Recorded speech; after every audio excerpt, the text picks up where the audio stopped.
Hello everyone. So today we have a very thought-provoking topic, but we have to admit that currently we have an identity crisis in men. That's why we're discussing Kibe'S view on masculinity and examining whether they align with biblical principle. So for those who don't know, Kibe is a well-known media personality with some rather controversial opinions, especially when it comes to gender roles and masculinity.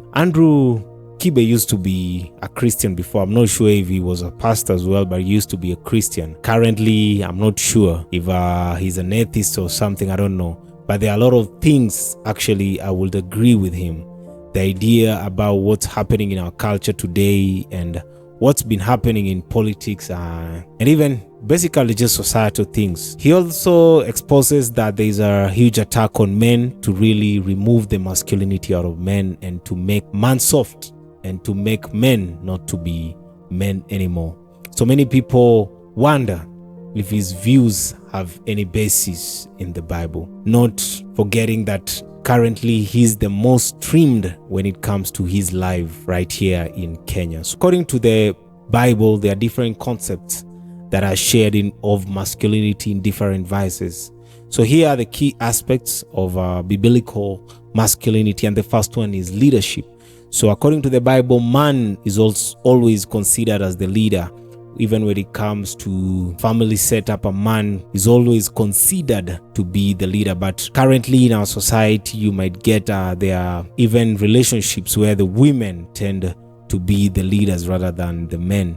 So the second one is responsibility. Men are expected to take responsibility for their actions and care for their families. So this is highlighted even in the book of 1 Timothy 5:8, which states that a man who does not provide for his household is worse than an unbeliever. Integrity. So in here it comes to being truthful to oneself, truthful to your dreams, your vision, to what you believe in. Love and sacrifice. So men are called to love sacrificially. Actually, even when you look at one of the instructions that is given to men in marriage is that you're supposed to love your wife, and not just to love, but just to love sacrificially, how Christ loved the church. So another thing is courage and strength. So while physical strength can be part of masculinity, Bible courage and strength also refers to standing firm in faith and also in righteousness. Respect and honor. Men are to treat others, especially women, with respect and honor. So those are some of the key aspects of biblical masculinity. Societal have come up with signs that show that someone is expressing toxic masculinity, and this is where now many people have categorized some of Kibe'S message. Like, for example, the emotional suppression. Emotional suppression is whereby a man is not supposed to cry. But even in the Bible, we saw that Jesus wept. But you see, the reason is I always ask myself, why did Jesus weep? Was he weeping because Lazarus was dead? Was he weeping because of the lack of faith that people had? So that one is not very clear because different people have different takes on that. But when that day comes, surely we'll ask him, why did he weep? So the Bible encourages honesty in emotional expression, but then again, not forgetting that sometimes this is where now Kibe terms it as simping, as we see men going on the ground trying to even beg women and everything. So another toxic masculinity is aggression and dominance. So constructed with Jesus teaches peacemaking and meekness. Another one is homophobia. Homophobia is where the stigmatization of gay people. So if maybe you don't want to be part of that society and everything, the society will term you as a toxic masculinity. So others is the sexual contest. This is where women are objectified.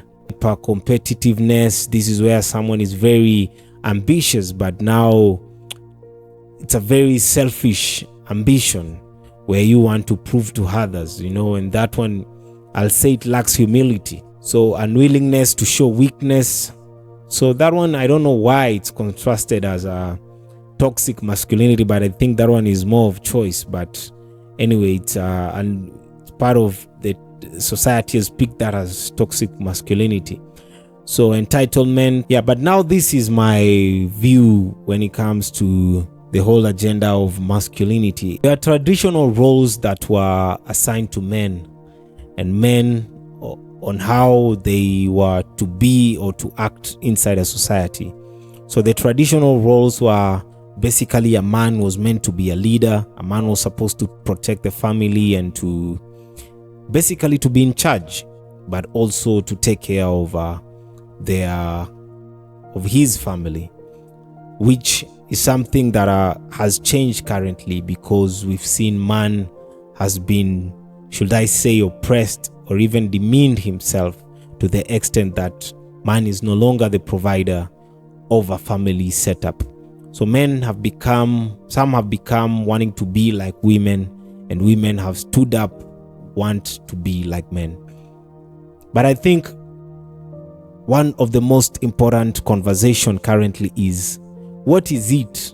How is it for you to be a man?